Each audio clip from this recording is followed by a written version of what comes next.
Hi friends, welcome back to my channel. ನಾನು ನಿಮ್ಮ ಗೆಳತಿ ರೇಖಾ.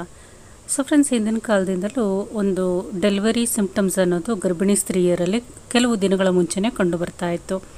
ನಮ್ಮ ಪೂರ್ವಿಕರು ಗರ್ಭಿಣಿ ಸ್ತ್ರೀಯರಲ್ಲಿ ಕಂಡುಬರುವ ಕೆಲವೊಂದು ಸಂಕೇತಗಳನ್ನು ನೋಡಿ ಇನ್ನು 4 ದಿನದಲ್ಲಿ, ವಾರದಲ್ಲಿ ಡೆಲಿವರಿ ಅನ್ನೋದು ಆಗೋಗುತ್ತೆ ಅಂತ ಹೇಳ್ತಾ ಇದ್ರು.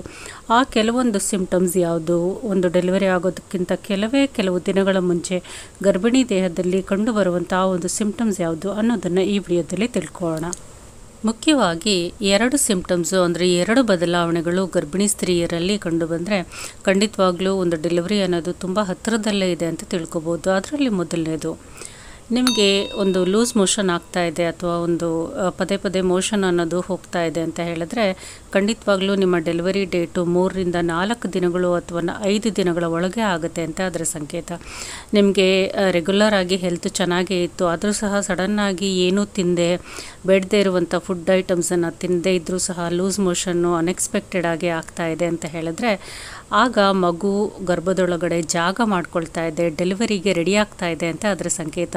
ಇದನ್ನು ಡಾಕ್ಟರ್ಸು ಸಹ ಹೇಳ್ತಾರೆ. ನಿಮಗೆ ಲೂಸ್ ಮೋಷನ್ ಆಗ್ತಾ ಇದೆ ಅಂತ ಹೇಳಿದ್ರೆ ಮಗು ಒಂದು ಡೆಲಿವರಿಗೆ, ಒಂದು ನಾರ್ಮಲ್ ಡೆಲಿವರಿಗೆ ರೆಡಿ ಆಗ್ತಾ ಇದೆ, ನಿಮ್ಮ ಡೆಲಿವರಿ ಡೇಟು 4 ರಿಂದ 5 ದಿನದ ಒಳಗಡೆ ಆಗುತ್ತೆ. ಇದೊಂದು ಮುಖ್ಯವಾದ ಸಂಕೇತ.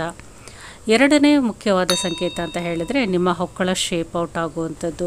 ನಾರ್ಮಲ್ ಆಗಿ ನೀವು ಪ್ರೆಗ್ನೆನ್ಸಿ ಕನ್ಸೀವ್ ಆದ 2nd 3rd ಮಂತಿಂದ ನಿಮ್ಮ ಹೊಕ್ಕಳ ಶೇಪನ್ನು ನೋಡ್ತಾ ಬರ್ಬೋದು.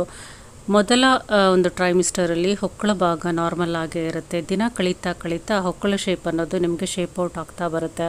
ಅದೇ ನೀವು 9ನೇ ತಿಂಗಳಲ್ಲಿ ನೋಡಿದ್ದಾದರೆ ಹೋಲ್ ಇದ್ದಂಥ ಒಂದು ಹೊಕ್ಕಳ ಭಾಗ ಏನಿದೆ ಅದು ಸ್ಪ್ರೆಡ್ ಆಗ್ತಾ ಬರುತ್ತೆ.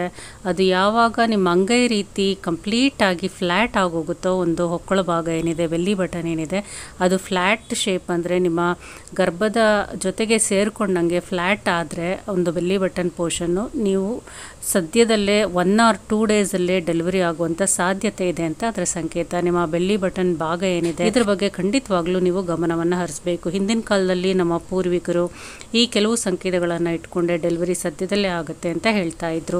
ಇನ್ನು 3ನೇ ಮುಖ್ಯವಾದ ಒಂದು ಸಂಕೇತ ಅಥವಾ ಸಿಂಪ್ಟಮ್ ಅಂತ ಹೇಳಿದ್ರೆ ವಾಟರ್ ಬ್ಯಾಗ್ ಬ್ರೇಕ್ ಡೌನ್ ಆಗುವಂಥದ್ದು. ನಿಮ್ಮ ಒಂದು ಆಮ್ನಿಯಾಟಿಕ್ ಫ್ಲೂಯಿಡ್ ಬ್ರೇಕ್ ಡೌನ್ ಆಗಿ ನೀರು ಹೊರಗಡೆ ಬರ್ತಾ ಇದೆ ನಿಮ್ಮ ಪ್ರೈವೇಟ್ ಪಾರ್ಟಿಂದ ಅಂತ ಹೇಳಿದ್ರೆ ಇಮಿಡಿಯೇಟ್ ಆಗಿ ನೀವು ಹಾಸ್ಪಿಟಲೈಸ್ ಆಗಬೇಕು. ನಿಮ್ಮ ಡೆಲಿವರಿ 24 hours ಒಳಗಡೆ ಆಗುವಂಥ ಸಾಧ್ಯತೆ ಇರುತ್ತೆ. ಸೊ ನಾರ್ಮಲ್ ಯೂರಿನೇಷನ್ ಆದರೆ ಸ್ವಲ್ಪ ಹೊತ್ತು ಒಂದು ನೀರು ಪಾಸಾಗಿ, ಅಂದರೆ ಯೂರಿನ್ ಪಾಸಾಗಿ ಸ್ಟಾಪ್ ಆಗೋಗುತ್ತೆ. ಬಟ್ ಈ ವಾಟರ್ ಬ್ಯಾಗ್ ರಪ್ಚರ್ ಆದರೆ ನಾನ್ ಸ್ಟಾಪ್ ಆಗಿ ನಿಮ್ಮ ವೆಜೈನಾ ಪಾರ್ಟಿಂದ, ಒಂದು ಪ್ರೈವೇಟ್ ಪಾರ್ಟಿಂದ ನೀರು ಅನ್ನೋದು ಹೊರಗಡೆ ಬರ್ತಾನೆ ಇರುತ್ತೆ. ಅದ್ರ ಜೊತೆಗೆ ಇದಕ್ಕೆ ಯಾವುದೇ ರೀತಿಯಾದಂಥ ಸ್ಮೆಲ್ಲು, ಕಲರ್ ಇರೋದಿಲ್ಲ. ಇದು ಯೂರಿನ್ ರೀತಿ ಅನಿಸೋದಿಲ್ಲ, ನಾರ್ಮಲ್ ವಾಟರ್ ರೀತಿ ಇರುತ್ತೆ. ಇದೊಂದು ವ್ಯತ್ಯಾಸವನ್ನು ನೀವು ತಿಳ್ಕೊಂಡು ಇಮಿಡಿಯೇಟ್ ಆಗಿ ಹಾಸ್ಪಿಟಲೈಸ್ ಆಗಬೇಕು. 24 hours ಒಳಗಡೆ ನಿಮಗೆ ಡೆಲಿವರಿ ಆಗುವಂಥ ಸಾಧ್ಯತೆ ಇರುತ್ತೆ. ಇದ್ರ ಜೊತೆಗೆ ಇನ್ನೊಂದು ಮುಖ್ಯವಾದ ಸಂಕೇತ ಅಂತ ಹೇಳಿದ್ರೆ ಬ್ಲೀಡಿಂಗ್ ಕಾಣಿಸ್ಕೊಳ್ಳುವಂಥದ್ದು. 9th ಮಂತಲ್ಲಿ ನಿಮಗೆ ಯಾವುದೇ ಟೈಮಲ್ಲಿ ಒಂದು ಬ್ಲೀಡಿಂಗ್ ಆಗ್ತಾ ಇದೆ, ಸ್ಪಾಟಿಂಗ್ ಕಾಣಿಸ್ಕೊಳ್ತಾ ಇದೆ ಅಂತ ಹೇಳಿದ್ರೆ ಖಂಡಿತವಾಗ್ಲೂ ಡಾಕ್ಟರನ್ನು ಕನ್ಸಲ್ಟ್ ಮಾಡಬೇಕು. ಪೂರ್ವಿಕರು ಇನ್ನೊಂದು ಸಂಕೇತವನ್ನು ನೋಡಿ ಡೆಲಿವರಿ ಸದ್ಯದಲ್ಲೇ ಆಗುತ್ತೆ ಅಂತ ಹೇಳ್ತಾ ಇದ್ರು. ಅದೇನು ಅಂತ ಹೇಳಿದ್ರೆ 9ನೇ ತಿಂಗಳಲ್ಲಿ ನಿಮಗೆ ಪ್ರೆಗ್ನೆಂಟ್ ಲೇಡೀಸ್ಗೆ ಕಣ್ಣುಗಳ ಹತ್ರ ಗುಳಿ ಬೀಳುವಂಥದ್ದು, ಕಣ್ಣುಗಳು ಸ್ವಲ್ಪ ಒಳಗಡೆ ಹೋದಂಗೆ ಆಗ್ತಾ ಇದೆ ಅಂತ ಹೇಳಿದ್ರೆ ಅದು ಇಮಿಡಿಯೇಟ್ ಆಗಿ 1 ವೀಕಲ್ಲೇ ನಿಮಗೆ ಡೆಲಿವರಿ ಆಗುವಂಥ ಸಾಧ್ಯತೆ ಇದೆ ಅಂತ ಪೂರ್ವಿಕರು ಗೆಸ್ ಮಾಡ್ತಾ ಇದ್ರು.